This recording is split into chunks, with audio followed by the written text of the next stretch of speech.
Catchy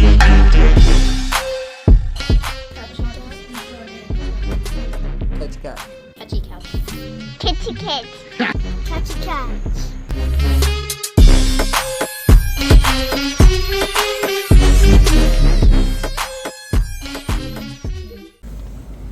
First of all, let me show you around.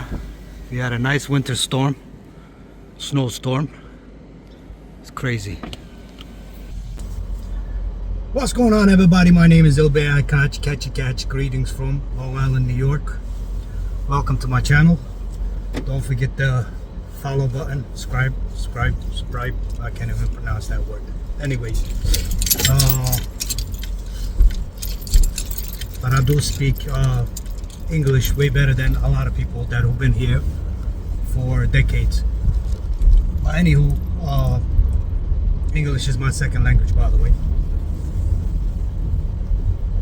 Anyway, in this video, I'm gonna tell you how I realized Nypd was biased. I keep on saying it. I don't know if you guys watched the video with Cell Greco. We did broadcast with him several times. I mean, two times. Let's not make up stuff. But to prove somebody being racist is kind of hard. So I'm gonna go with bias.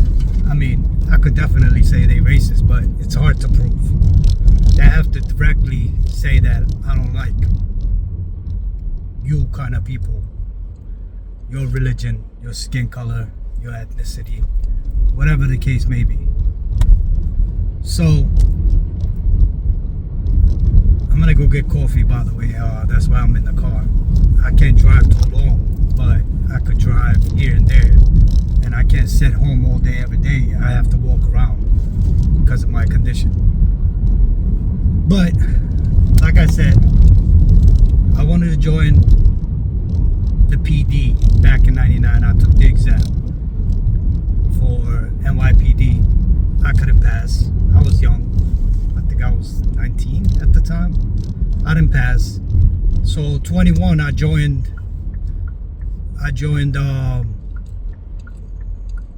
Army. When I joined the Army, I liked it. You know, I deployed to Iraq. I did 3 combat tours. I was in a transportation company. I went to Iraq with them 2004, early 2004. And then I came back. I got recruited to go to Special Forces. I went there, Special Forces, as a linguist, and became a Maroon Beret, airborne, everything else. I was gonna go to selections. I had my mindset to it. I was gonna go to K9 training school. I was gonna go to Halo. I wanted to go to scuba. I wanted to go to land nav, all that. I wanted to get all those patches. Air assault. But when I came back from Iraq the second time with the group, with 10 Special Forces, there was a lieutenant who newly became a lieutenant, but he was a sergeant before that. So he's been around for a while, and then he became a lieutenant, team leader, section leader. He had some time on. His last name was Smith, and white guy. So he started bumping head with me when I came back. You know, if you go with the regulations and everything else, you have to do in-processing, all that stuff. You have to do all your in-process. And then this guy had a hard-on for me, so he was pushing hard for me to do PT. I don't have no problem doing PT, but I just came back from Iraq, so I had to in-process. So he was giving me a hard time. He wanted me to take a PT test, but like I said, you have 90 days to adjust to the States. And you have 90 days when you go to overseas, you have 90 days to adjust over there to take a PT test. So I don't have no problem taking it, but this guy took upon himself to give me a hard time about my religion, about my race, and then he gave me a negative counseling, putting my religion in there. So I talked to the chaplain, I talked to the commander, yada, yada, yada. So we solved the problem. He disrespected me. I was a sergeant. He disrespected me in front of my soldiers. And then, you know, that's a no-go as of Article 81. Officer and a non-commissioned officer get into an argument. It's like a trust issue. So I got moved to a different section. I stayed there, but I guess he didn't know what I did back in Iraq. I did good stuff because I was recommended to Bronze Star. And Bronze Star, I got cock blocked by another white guy. So they downgraded to ARCOM. That's another story to tell. But we're talking about NYPD right now. So I don't want to make it too long. So I said, you know what? Forget it, man. I'm going to take the exam. So April 2007, I came home for a 4-day pass. I was stationed in Colorado. I took a 4-day pass. I came home to New York. And I took the NYPD test. And then I went back to Colorado. So when I went back to Colorado, if you guys like it, if you want me to tell you the story about what happened in the group at the time, you can let me know and I could tell you the story about that too. I have plenty of stories to tell, guys. Like I said, because of my, but nothing let me down. I still stand my ground. I still fought for what's right, and I got what I deserve. I fought for it. I didn't quit like some people. You know, they get enough and then they quit. No, I fought for it. I got it. Now I'm a master sergeant in the reservists. So I took the exam April. I don't know exactly what date, but it was April 2007. I went back to Colorado, and then within a month, NYPD called me told me, you want to come to the July class. But my contract with the active duty wasn't ending until September 2007. So I told them I'm still on active duty, and I cannot go in July class. So they said, okay, we're going to put you on hold and you call us as soon as you come back. I said, okay, no problem. So I decided, if I know what I know, I would have stayed in active duty right now. But, you know, everything happens for a reason. It is what you make it is. So, and then I came back. I called the NYPD and they opened my case. So, and I joined the reserves at the same time. They called me up. I went for the investigation. I did all the paperwork with a typewriter. I had to buy a typewriter at the time for $100. Everything was done by typewriters at the time. So I started doing my investigation, and as soon as I started the investigation, they put me on hold because I didn't have a birth certificate. That's another story to tell. I'm going to tell you this much. I had a top secret security clearance with sensitive items in the United States Army. Okay, so I'm going to put it that way. Like I said, if you guys want that story, that's another video to tell. So they put me on hold. Yada yada. I did work, and then I got my paperwork, and then they opened up the case again. They opened up the case, and after that, I went to medical. So when I went to medical, I told them, you know, I had a right leg problem, but I was cleared by the military. I was good to go, so I gave him all the paperwork. So I'm waiting. You know, I wanted to tell the truth. I don't want to lie about it.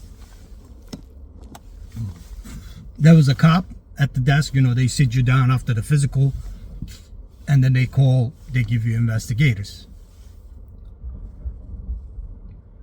Oh, I'm sorry. My birth certificate was after that. My first hold was at the medical. They signing you investigators first. So I'm waiting. They calling this name. Oh, such and such, this investigator. Such and such, this investigator. Such and such, this investigator. So I'm waiting. It's been like an hour and a half. And then, you know, I'm at the front row. There was a sergeant, Italian looking sergeant. like with a goatee and bald-headed, partially hair, and a cop. They have the files. So I'm listening to the conversation he's having with this guy. He goes, "Oh, your last name is..." Yeah. He's like, "Your father owns the restaurant in Queens, this place." "Yeah, that's my father." He goes like, "Oh, okay, so sit down. I'm gonna take care of you." So I heard the conversation, and then I went up. I said, "Listen, what's going on?" "I'm waiting. I just came from active duty. It's been like an hour and a half. No disrespect, Sergeant. I don't disrespect the rank, so I'm saying, yes, Sergeant, no, Sergeant." He said, "Oh, I'm putting you on hold." I said, "For what?" I said, "I just came from active duty. I'm in the reservists now." "Oh, for a medical reason." I said, "Yeah, but you just told this guy, his father, you're going to take care of him. You didn't even look at his file." He told me to get out the building. So I walked out the building, whatever. I was pissed off. So make a couple of phone calls.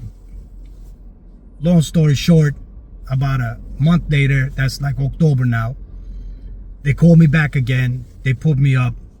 And then I guess that sergeant got pissed off. Whoever made the phone calls, I made a lot. Like I said, I like to fight.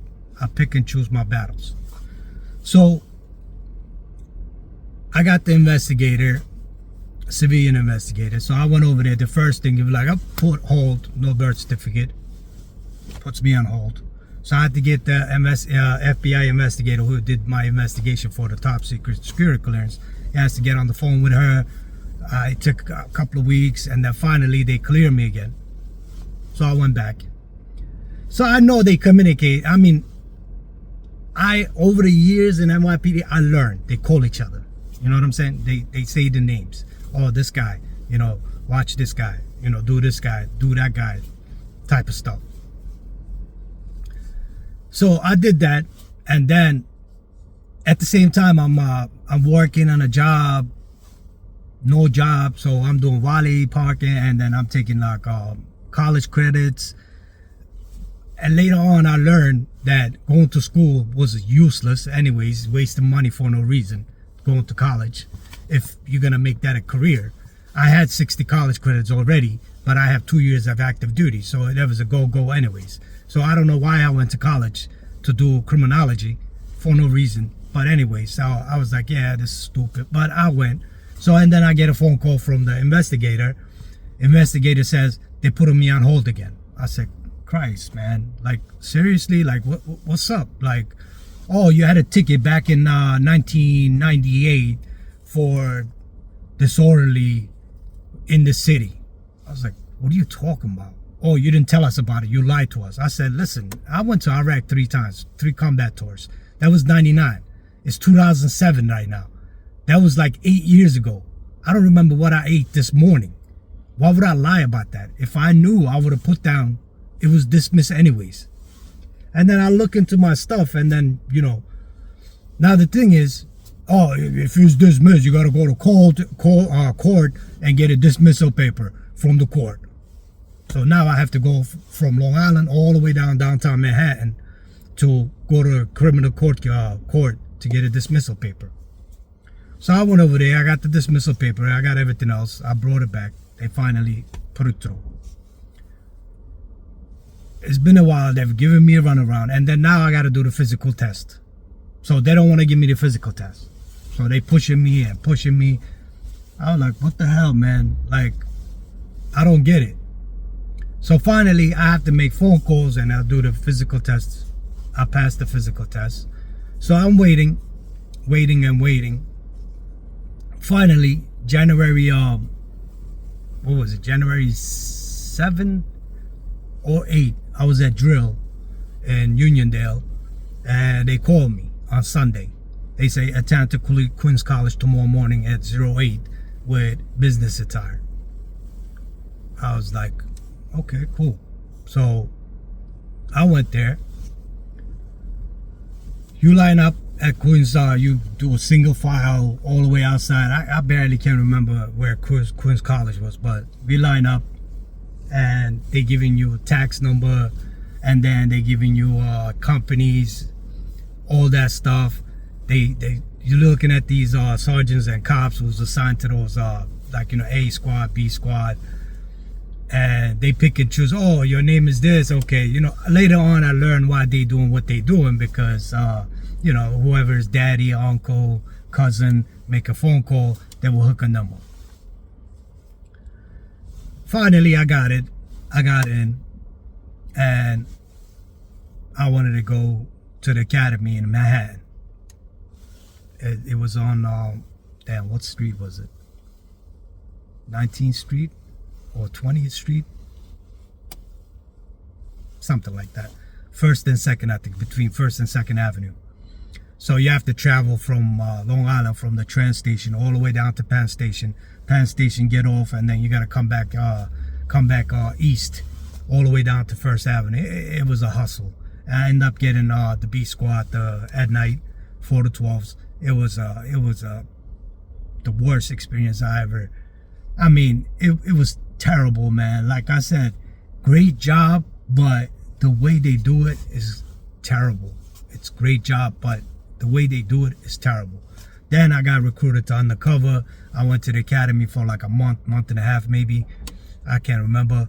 And then I started doing the undercover. And I tell you that too, how I realized the second time how the department, how biased this department is. So this concludes my video for today. And like I said, the experiences I went through, and the hustle was real. The biasm within the department, it's crazy. Favoritism is crazy. It's a great job. Listen, if you join an NYPD, I'm telling you right now, don't expect anything. Don't think that, you know, it's green on that side. So I'm always telling you, if you want to get the job, get the job. They're hiring anybody right now. It's 24 college credits and 2 years active duty, whichever you have. So it's a great job, great pension, great benefits, but don't depend on PBA because they pick and choose too. But PBA has great benefits also, not the PBA representatives. I'm talking about the PBA itself for dental, eye, and medication. So don't forget to follow my channel, like my channel, leave a comment. Till next time, have a good day.